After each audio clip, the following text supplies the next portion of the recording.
नमस्कार, सत्यहिंदी.com पर आपका स्वागत। मैं हूं शैलेश। मेरे एक अभिन्न मित्र और पूर्व विधायक नसीब सिंह ने 2 वीडियो हमारे पास भेजे हैं और ये वीडियो जो है वो कोरोना संकट के इस दौर में लोगों की मानसिकता को बहुत अच्छी तरह से व्यक्त कर रहे हैं। और आज हम इस वीडियो पर बात करेंगे और ये भी बात करेंगे कि महामारी को लेकर आचार्य रजनीश या ओशो ने क्या बात की थी और कई सालों पहले, कोई 20-30 साल पहले कही गई उनकी बात आज के लिए भी क्यों मौजू है और क्यों ऐसा लगता है कि उन्होंने ठीक ही कहा था। वो कौन सी बात थी, वो कौन सी पीड़ा थी जिसको कि अंदर से उन्होंने बाहर निकालने की कोशिश की। तो इस दार्शनिक की बात भी होगी और उसके पहले हम इन 2-3 वीडियोज़ की बात करते हैं। उसके थोड़े से हिस्से हम बाद में आपको दिखाएंगे।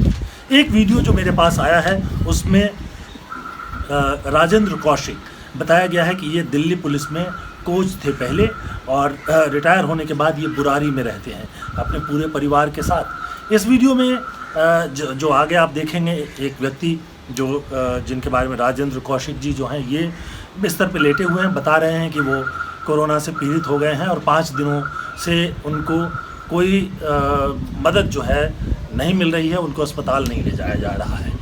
दूसरे वीडियो में पिंकी जैन, उनके बारे में बताया गया है कि वो मोती नगर मार्केट एसोसिएशन की प्रेसिडेंट हैं। उनकी भी शिकायत यही है कि उनको हॉस्पिटल नहीं ले जाया जा रहा है। एक और वीडियो है, तीसरा वीडियो, इसके भी थोड़े हिस्से हम आपको आगे चलकर दिखाएंगे, जिसमें रोहिणी और पीतमपुरा ये मेन रोड बोर्ड से देख करके लग रहा है, वहाँ एक व्यक्ति को वो खड़ा है फुटपाथ जो साइड रोड होती है उसमें वो खड़ा है, बीमार सा लग रहा है। वहाँ वो मेन रोड पर नहीं आ जाए इसलिए लोगों ने एक पेड़ को काट के गिरा दिया है और ये बता रहे हैं कि वो कोरोना से पीड़ित है और काफ़ी घंटों से वो पुलिस को फ़ोन कर रहे हैं, लेकिन पुलिस जो है उसको ले जाने के लिए नहीं आ रही है, बल्कि पुलिस ये कह रही है कि उसको छोड़ दो, जहाँ जाना हो जाए। लोग चिंतित हैं और वो सावधान कर रहे हैं कि इस व्यक्ति को कोरोना है, कोई इसके नज़दीक नहीं आए। हालांकि वो जो कुछ विवरण दे रहे हैं उससे ये लग रहा है कि वो व्यक्ति कुछ विक्षिप्त है। ये भी कह रहे थे कि वो शमशान में घुस रहा था वगैरह वगैरह। तो ये 3 वीडियो हैं, ये वीडियो मेरे पास हैं और इस वीडियो पर हम बात करेंगे। लेकिन इस वीडियो पर बात करने से पहले और कोरोना पर बात करने से पहले मुझे लगता है कि एक बार हम जो रजनीश ने जो ये एक प्रवचन दिया था, बहुत पहले का उनका प्रवचन है। मैं उसको ज़रा अपने फ़ोन पर ढूंढ रहा हूँ, मेरे पास ही है, मैंने निकाल लिया है, लेकिन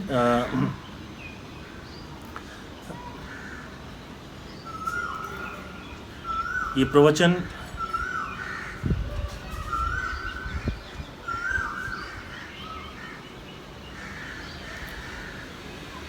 रजनीश के पास काफ़ी लोग जमा थे। उन दिनों एक महामारी फैली हुई थी और एक व्यक्ति ने पूछा उनसे कि इस महामारी से बचने का क्या उपाय है, कोई रास्ता बताइए। रजनीश ने जो जवाब दिया वो बहुत महत्वपूर्ण है। रजनीश ने कहा कि आपका सवाल ही गलत है और प्रश्न ऐसे होना चाहिए था कि मेरे मन में मरने का डर बैठ गया है, उसके संबंध में कुछ कहिए और उस डर से कैसे बचूं, इससे बचने का उपाय बताइए। रजनीश आगे लिखते हैं, उन्होंने कहा, यहाँ लिखा हुआ पढ़ रहा हूँ मैं, आगे कहते हैं कि क्योंकि महामारी से बचना तो बहुत आसान है, लेकिन जो डर आपके और दुनिया के अधिकतर लोगों के भीतर बैठ गया है, उससे बचना बहुत ही मुश्किल है। अब इस महामारी से कम लोग इस डर के कारण ज़्यादा लोग मरेंगे। डर से ज़्यादा खतरनाक इस दुनिया में कोई वायरस नहीं है। इस डर को समझिए, अन्यथा मौत से पहले आप एक जिंदा लाश बन जाएंगे। डर में रस लेना बंद कीजिए।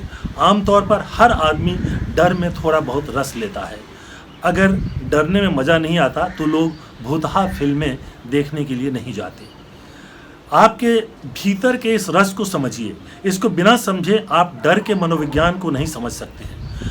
अपने भीतर इस डरने और डराने के रस को देखिए, क्योंकि आम जिंदगी में जो हम डराने में रस लेते हैं वो इतना ज़्यादा नहीं होता कि आपके अचेतन को पूरी तरह से जगा दे।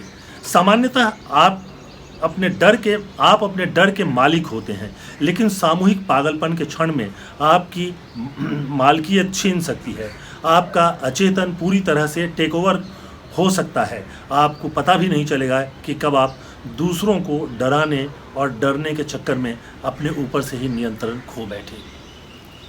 अब कोरोना के जो मामले सामने आ रहे हैं और मेरी जिन डॉक्टरों से, विशेषज्ञों से, जो महामारी विशेषज्ञ हैं, उन लोगों से बातचीत हुई, उससे ऐसा लग रहा है कि लोगों के भीतर एक डर समा गया है। और ये डर जो है, इसको हमारा सरकारी तंत्र, हमारी जो पूरी व्यवस्था तंत्र है, उसको बढ़ावा देने में मदद कर रही है। अब बहुत सारी बातें कोरोना के सामने आ गई है, लेकिन अब फिर से मैं कहूँगा कि आपको जिन वीडियोस का मैंने जिक्र किया था, राजेंद्र कौशिक का वीडियो, पिंकी जैन का वीडियो और एक अनजान व्यक्ति का वीडियो, ज़रा उसको देखिए। मेरे को 3 दिन हो गए, कभी कहीं से फ़ोन आ रहे, कहीं से फ़ोन आ रहे, गाड़ी कहीं से नहीं आ रही है। संजीव झा जी, केजरीवाल जी, मोदी जी, मेरी मदद करो और गाड़ी भेजो, मेरे कोरोना है, मेरे घर छोटे छोटे बच्चे हैं। उसके बाद से हमारे घर में मेरी देवरानी, जिसको कफ एंड कोल्ड बहुत सीवियर है, मुझे खुद कफ एंड कोल्ड है, मेरा 1 साल का बच्चा जिसको बहुत ज़्यादा फीवर है 2 दिन से। हमने कंटिन्यू बहुत लोगों को फ़ोन किए हैं, जिससे कोई किसी का रिस्पॉन्स नहीं आया, कोई हमें देखने नहीं आया, कोई टेस्ट करने नहीं आया। अभी दिल्ली पुलिस को 3 बार फ़ोन कर लिया, वो बोल रहे हैं कि ये जहाँ जाना चाहता है इसको वहाँ जाने दो। ये शुक्रपुर ऐप ब्लॉक का रहने वाला है। ये बोल रहा है कि मैं शुक्रपुर ऐप ब्लॉक का रहने वाला हूँ। ये अभी पीछे से भागता आ रहा था, सांस फूल रही है इसकी। व्यक्ति जो है वो अच्छे खासे घर में, ये जो मिस्टर राजेंद्र कौशिक हैं, ठीक ठाक घर में है। 2 मंजिल का मकान है, ऊपर की मंजिल पर उनके माता पिता भी हैं और नीचे वो अपने बच्चों के साथ रहते हैं। घर में इतनी जगह है कि वो अकेले एकांत में एक कमरे में रह सकें, लेकिन उनके भीतर एक डर बैठा हुआ है कि जब तक वो अस्पताल नहीं जाएंगे वो ठीक नहीं होंगे। वास्तविकता ये है कि अस्पताल में भी कोई इलाज नहीं है, वो सामान्य रूप से लक्षण का इलाज करते हैं, यानी आपको अगर बुखार है तो बुखार रोकने की दवा दे देते हैं। उसी तरह से अगर कोई कॉम्प्लिकेशन है तब आप वहाँ जा सकते हैं। दरअसल मैंने इंग्लैंड के 3-4 डॉक्टरों से बात की जिनको कोरोना संक्रमण हो गया था, जो घर में रहकर ठीक हुए। उन लोगों का ये कहना था कि अगर आप सांस ले पा रहे हैं और आपको कोई और कॉम्प्लिकेशन दिखाई नहीं दे रहा है तो आपको अस्पताल जाने की ज़रूरत ही नहीं है। जैसे दूसरे वायरस से आप ठीक हो जाते हो, वैसे ही इस वायरस से भी आप ठीक हो जाएंगे। लेकिन हमारे तंत्र ने ऐसा प्रचार किया हुआ है और आज भी चल रहा है कि लोगों के मन में एक डर पैदा हो गया है और ये डर जो है अब एक व्यवसाय का रूप ले चुका है। एक तरफ से राहत और राशन बांटने का व्यापार चल रहा है, पता नहीं उसमें कितना बट रहा है, कितना नहीं बट रहा है। बाकी चीज़ें जो है इस जब कुछ महीनों के बाद स्थिति थोड़ी सामान्य होगी तब सामने आएगी। एक धंधा जो है टेस्ट किट, उसके आयात का है, वो तो दिल्ली हाई कोर्ट में मामला पहुंच गया। और आपको पता ही है, मैं सिर्फ रिमाइंड कर देता हूं कि जो किट 150 रुपये में चीन में बिक रहा था, उसको यहाँ इंपोर्टर ने 220 रुपये में एक डिस्ट्रीब्यूटर को बेचा और डिस्ट्रीब्यूटर जो है वो भारत सरकार को वही 600 रुपये और प्लस GST मिलाकर बेच रहा था। खैर, मामला आ गया, खुल गया और हाई कोर्ट ने आदेश दिया कि आप 400 रुपये से ज़्यादा कीमत नहीं ले सकते हैं। तो ये मामला अभी तक दबा हुआ है, यानी कारोबार है ये। और कारोबार कैसे चलेगा? ये कारोबार चलता है इस तरह का डर के माहौल में। तो डर पैदा किया जा रहा है, लोगों को ये बताया जा रहा है, लोगों से तथ्यों को छिपाया जा रहा है। अब आप देखिए कि ये बात बहुत अच्छी तरह से प्रमाणित हो चुकी है कि भारत में जो कोरोना से संक्रमण से मरने वालों की संख्या है वो 2%। जिनको संक्रमण होता है उनमें भी 100 में से 2 लोगों की मौत होती है। वो भी ऐसे लोग हैं जिनकी या तो उम्र बहुत ज़्यादा है और उनमें इम्यूनिटी इतनी कम हो गई है कि वो किसी भी बीमारी से लड़ नहीं सकते, ऐसे लोगों की मृत्यु हुई है। या फिर ऐसे लोग जिनको कोई और पहले से बीमारी थी, यानी उनको डायबिटीज़ हो सकता है, उनको सांस की बीमारी हो सकती है, उनको दिल की बीमारी हो सकती है। वो किसी न किसी तरह की बीमारी से पहले से पीड़ित थे और कोरोना संक्रमण में उनका इम्यून सिस्टम चूँकि कमज़ोर था, इसलिए वो ठीक नहीं हो पाए। अब भारत में, अमेरिका में, भारत में नहीं हो रहा है, लेकिन ब्रिटेन में, यूरोप में, बाकी जगहों पर सरकारों ने कहना शुरू किया है कि आप अगर कोरोना संक्रमण हो गए हैं, आपको कोरोना के लक्षण मिल रहे हैं, तो ज़रूरी नहीं है कि आपकी जांच भी की जाए, आप घर में रहें और उस संक्रमण से आप जो है अगले 14-15 दिनों में ठीक हो जाएंगे। असल में 5वें 6ठे दिन से लेकर 7वें 8वें दिन तक वो ज़्यादा कष्ट देता है और फिर उसके बाद धीरे धीरे उसका संक्रमण खत्म होने लगता है। हमारा जो शरीर है उसमें जो एंटीबॉडीज़ हैं, रोग प्रतिरोध की जो क्षमता है, वही उसको ख़त्म कर देता है। यानी जैसे वायरल बुखार में होता था, चेचक में होता था, वैसा ही हो रहा है। लेकिन एक डर का व्यापार भारत में चल रहा है, पर डराया जा रहा है। और आप देखिए कि मेरे सामने जो है ये वर्ल्ड मीटर वेबसाइट है। वर्ल्ड मीटर वेबसाइट में वो कोरोना संक्रमित देशों की तुलना करके सामने रखते हैं। अब उन्होंने भारत, श्रीलंका, बांग्लादेश और पाकिस्तान 4 देशों का तुलनात्मक अध्ययन करके और 8 मई तक का आंकड़ा सामने रखा है। 8 मई तक जो है वो, यानी कल तक जो है, भारत में करीब 59,693 संक्रमित थे, बांग्लादेश में 13,134, श्रीलंका में सिर्फ 824 और पाकिस्तान में 26,435। इनमें से मैं बता दूं कि पाकिस्तान तो एक तरह से लॉकडाउन लागू ही नहीं कर पाया। पाकिस्तान के प्रधानमंत्री इमरान खान ने बहुत साफ कह दिया कि बहुत सख्त लॉकडाउन लागू करने से जो है देश की अर्थव्यवस्था टूट जाएगी और फिर संभालना मुश्किल हो जाएगा। भारत में अर्थव्यवस्था की क्या स्थिति है आप देख रहे हैं। तो मैं सिर्फ इतना कहना चाहता हूं कि बहुत कठोर लॉकडाउन के बगैर भी पाकिस्तान में स्थिति ख़राब नहीं है, बहुत भारत से बुरा नहीं है। श्रीलंका, वहाँ स्थिति बेहतर है, हमसे बहुत बेहतर है। इन चारों देशों में सबसे बेहतर स्थिति श्रीलंका की है और सबसे ख़राब स्थिति भारत की है, जहाँ कठोर लॉकडाउन जो है 45 दिनों से चलता आ रहा है। अगर आप डेथ रेट की बात करें तो ये आंकड़े रोज़ बरोज़ जो है मृत्यु के हिसाब से बदलते रहते हैं। जो 8 मई तक का आंकड़ा वेब मीटर जो वेबसाइट है उसने दिया है, उसमें भारत में मृत्यु दर जो है वो 3.52 था, बांग्लादेश में 2% था, श्रीलंका में 1% था। तो इस तरह से आप देख रहे हैं कि मृत्यु दर के मामले में भी भारत सबसे आगे है। बेसिकली देखा ये जा रहा है कि लोग कोरोना से डरे हुए हैं, डर से वो अपने बीमारी से लड़ नहीं पा रहे हैं। डर, जब आप डरे हुए होते हैं, आपका शरीर जो है किसी भी बीमारी से लड़ने से इनकार कर देता है, तो कई बार आप जो है किसी आकस्मिक घटना के, मतलब मृत्यु तक के शिकार हो सकते हैं। तो ये डर कैसे ख़त्म हो? सरकार की ये जिम्मेदारी बनती थी इस लॉकडाउन के दौरान कि वो लोगों को बहुत साफ तौर पर बताए कि इस संक्रमण से 80%, 70 से 80% ऐसे लोग होंगे जो एसिम्टोमेटिक होंगे, यानी उनको पता ही नहीं चलेगा, उनमें कोई लक्षण दिखाई ही नहीं देगा, उनको संक्रमण होगा और ठीक भी हो जाएंगे। ऐसे लोगों से और भी ज़्यादा लोगों को संक्रमण हो सकता है, लेकिन जिनको संक्रमण हो जाएगा उनमें से भी 80% को अस्पताल जाने की ज़रूरत भी नहीं है। जो 10-15% या 20% अस्पताल में जाएंगे, उनमें से भी कुल 5% जो है वो ICU तक जा सकते हैं। तो कुल मिलाकर स्थिति ये है कि ये बीमारी ऐसी है कि जिससे जो प्रतिरोध क्षमता है हमारे शरीर की, वो खुद लड़ती है। इसको समझने की ज़रूरत थी। जब चीन में आया नवंबर-दिसंबर में, नई बीमारी थी, समझ में बातें नहीं आ रही थी, तो हाहाकार मच गया। मार्च तक आते आते भी स्थितियां साफ़ नहीं थी। अब बहुत साफ़ हो गई हैं स्थितियां, और वो ये सफाई है कि युवा वर्ग को इससे कोई बड़ा ख़तरा नहीं है। अगर युवकों में कोई और बीमारी नहीं है तो उनसे कोरोना संक्रमण से भी कोई उनको नुकसान नहीं होगा। संक्रमण होगा और वो ठीक हो जाएंगे। हो सकता है सिम्टम दिखाई दे, हो सकता है नहीं दिखाई दे। लोगों को ये भी बताने की ज़रूरत है कि क्वारंटीन के लिए या इलाज के लिए अगर आप की स्थिति बहुत नाजुक नहीं हो गई है तो अस्पताल जाने की भी ज़रूरत नहीं है। जैसे आप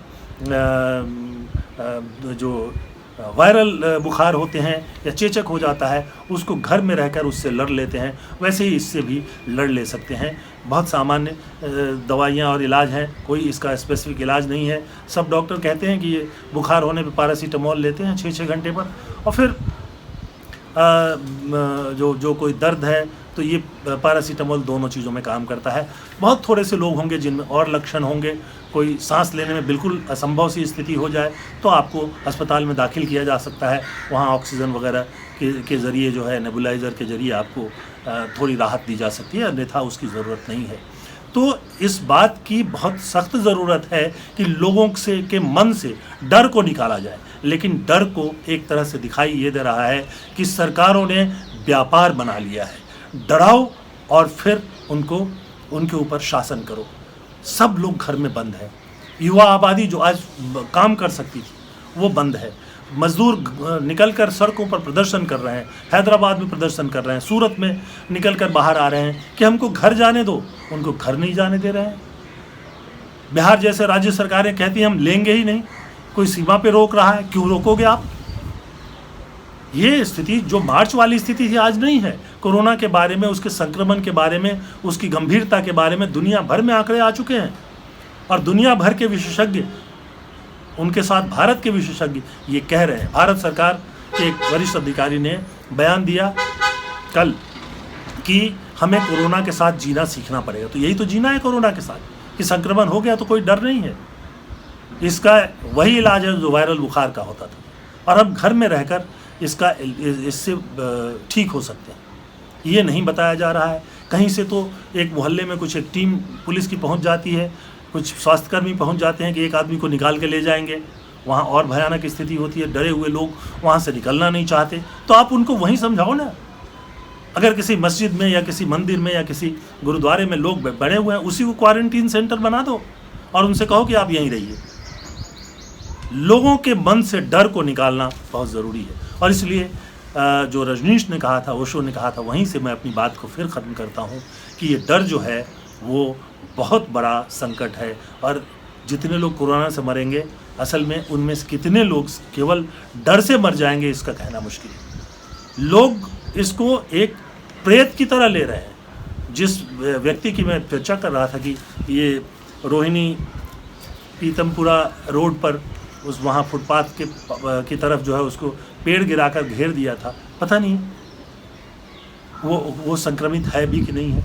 लेकिन लोगों ने मान लिया कि संक्रमित है, लोगों ने मान लिया कि उसको बुखार है और वो पुलिस को बुला रहे हैं, खुद डरे हुए हैं। तो जब तक हम ये बताएंगे नहीं कि इससे डरने की ज़रूरत नहीं, सावधान रहने की ज़रूरत है। मैं कहता हूँ कि हैंड हाइजीन ज़रूर होनी चाहिए। मैं ये भी कहता हूँ कि आप जब बाहर जाएँ तो मास्क ज़रूर लगाएं, क्योंकि कोई इसकी ज़रूरत थोड़ी है कि आप जल्दी से जल्दी संक्रमित हो जाएं। आप ऐसा कर लें या आप दूसरों को संक्रमित कर दें, नहीं। सारी सावधानियां सही है। उन सावधानियों के बीच ये बहुत ज़रूरी हो गया है कि आम काम काज को शुरू किया जाए। सरकारों को छूट देनी होगी, केंद्र सरकार को तय करना होगा। दुर्भाग्य ये है कि केंद्र सरकार एक जिद पर अड़ी हुई दिखाई दे रही है और जिद ये है कि जब हमारी मर्जी होगी तो हम खोलेंगे। केरल में स्थिति सामान्य है, 4-5 दिनों से वहाँ कोई नया केस नहीं आ रहा है। पुराने केस में ज़्यादातर लोग ठीक हो रहे हैं। कुल 2 या 3 मौतें वहाँ हुई है। सब कुछ मैनेज कर लिया है। पूरी दुनिया केरल मॉडल की चर्चा कर रही है। लेकिन कोई 15 दिन पहले जब केरल सरकार ने ये कहा कि हम सामान्य जनजीवन शुरू कर रहे हैं, तो भारत सरकार की तरफ से तुरंत एक चिट्ठी भेज दी गई और उनको अपना जो कदम था वो पीछे लौटाना पड़ा। क्यों रोक रहे हो? मैं एक आंकड़ा देख रहा था, कोई 225 ज़िले हैं भारत के 730 में से 225 ज़िले हैं जिनमें एक भी संक्रमण अब तक नहीं हुआ है। वहाँ भी बंद है, वहाँ भी लॉकडाउन है। कोई 20-25 ज़िले हैं जिनमें कोई एक हफ्ते से कोई नया केस नहीं आया है, वहाँ भी लॉकडाउन चल रहा है। सबको बंद रखो, ये तानाशाही प्रवृत्ति, मुझे ये कहना पड़ेगा। और पूरी दुनिया में इस लॉकडाउन को लेकर प्रदर्शन हो रहे हैं। ये लॉकडाउन इसकी ज़रूरत ही नहीं है। तो दोस्तों, इस एपिसोड में हम सिर्फ ये कहना चाहते हैं कि कोरोना से डरना बंद कीजिए। कोरोना से बड़ा संकट डर है। कोरोना हमारे जीवन को नहीं छीन सकता। भारत में चाहे उसका कारण भारत का गर्म जलवायु हो, चाहे हमारे जो मॉइस्चर हमारे इसमें जो वातावरण में है वो हो, या हमारा जो इम्यून सिस्टम है वो हो, या फिर जो भी कारण हो, हमारे यहाँ यूरोप की तरह, अमेरिका की तरह मौत नहीं हो सकती। अमेरिका और यूरोप में जो फ्लू जिसको कहते हैं, यानी वायरल इन्फेक्शन की तरह होता है, उससे भी 4-5 लाख लोग जो हैं हर साल मर जाते हैं। भारत में फ्लू से या वायरल इन्फेक्शन से लोग नहीं मरते हैं, क्योंकि हमारा इम्यून सिस्टम इसके लिए स्ट्रॉन्ग है। दुनिया में ये साबित हो चुका है कि ये जो गर्म मुल्क हैं, भारत, पाकिस्तान, बांग्लादेश, इंडियन सब कॉन्टिनेंट, ये सब कहते हैं, अफ्रीका के बहुत सारे देश, यहाँ पर बैक्टीरिया से होने वाली बीमारियाँ ज़्यादा होती हैं, और जो ठंडे मुल्क हैं वहाँ वायरस से ज़्यादा खतरा होता है। तो हम किस खतरे से डर रहे हैं, किस खतरे में जी रहे हैं? चलते चलते मैं एक सूचना दे दूं कि कुछ देर पहले ही मैं पढ़ रहा था, अब एक नई तैयारी शुरू हो गई है, और उसमें ये कहा गया है कि केंद्र सरकार जो है 17 मई के बाद कुछ व्यापक छूट देने वाली है। उद्योगों को भी, काम करने वाले लोगों को भी, आने जाने पर भी बहुत सारी चीज़ें, कुछ उसके नियम वगैरह बनाए जा रहे हैं। जो भी हो, जल्दी बना देना चाहिए, बहुत देर हो रही है। ये 7-8 दिन और निकल जाएंगे, तब तक जो मज़दूर हैं, जो कामगार हैं, जो जगह जगह फंसे हुए हैं, जिनके सारे पैसे ख़त्म हो रहे हैं और जिनके पास खाने के लिए नहीं है, और सरकार ये झूठे दावे कर रही है कि वो सब लोगों को खिला सकती है, ये संभव ही नहीं है। कोई इंफ्रास्ट्रक्चर ही नहीं है, कहाँ से खिला दोगे? कहाँ से खिला दोगे? कौन सा किचन एक दिन में आप तैयार कर लोगे? तो बहुत थोड़े लोगों के लिए राहत वगैरह मिल रहा है, ज़्यादातर लोगों के लिए राहत नहीं है। ज़्यादातर लोग भिखारी नहीं हैं कि 5-5 घंटे लाइन में खड़ा होकर के राशन लेने का इंतज़ार करें या खाना लेने का इंतज़ार करें। वो स्वाभिमान मज़दूर ज़रूर हैं, लेकिन स्वाभिमानी हैं, वो सम्मान से जीना चाहते हैं, और उनके सम्मान को मत छीनो। आम लोगों से मैं यही कहूँगा कि डर से अपने आप को बाहर निकालिए। कोरोना ज़्यादातर लोगों का कुछ बिगाड़ नहीं सकता, ये वायरल बुखार की तरह है, सावधान ज़रूर रहें। जाहिर सी बात है कि मैं भी घर में बंद हूँ, सरकार कहती है कि बंद रहो तो बंद है, लेकिन बंद रहने की ज़रूरत नहीं है, खोलने की ज़रूरत है। बहरहाल, जब तक सरकार चाहेगी, जब तक मोदी जी चाहेंगे, मैं भी अपने घर के बालकनी से ये प्रोग्राम करता रहूँगा। यहीं फ़ोन से, स्काइप से जितने लोगों का इंटरव्यू कर सकता हूँ इंटरव्यू करूँगा और बोलता रहूँगा। आप भी तब तक सरकार जो कह रही है मानिए, कोई उपाय तो है नहीं। मैं ये नहीं सलाह दूंगा कि सरकार जो कह रही है नहीं मानिए। हैंड हाइजीन का ज़रूर ध्यान रखिए। बाहर जाएं, कुछ भी करें तो थोड़ी देर के बाद साबुन से हाथ धो लें, क्योंकि साबुन में वो क्षमता है कि वो कोरोना के वायरस को मार दे। 20 सेकंड तक अगर हाथ में रहते हैं तो मुंह पे नकाब ज़रूर लगाएं जब आप बाहर जाएं। जब आप दूसरों से आमना सामना हो, उनको भी कहें कि वो लगाएं। संभव हो तो ग्लव्स भी पहने हाथ में, ताकि जो वायरस है अचानक आपके पास नहीं आए। सरकारों के सामने एक ही संकट दिखाई देता है कि वो चाहते हैं कि अस्पताल में भीड़ नहीं बढ़े, लोग ज़्यादा नहीं आए। और अब तो आप देख ही रहे हैं, दोनों जो उदाहरण मैंने दिए, इसमें लोगों को वो लोग बुला रहे हैं कि मुझे कोरोना है, आप अस्पताल ले चलो, ले ही नहीं जा रहे हैं। अभी थोड़े दिनों पर पहले तक स्थिति की ढूंढ रहे थे। अब सरकार में से एक अधिकारी ने आज कहा कि भाई कि कोरोना के साथ जीना सीखना पड़ेगा। तो अच्छी बात है, लेकिन सरकार आप भी तो कुछ सीखिए। आज के एपिसोड में बस इतना ही।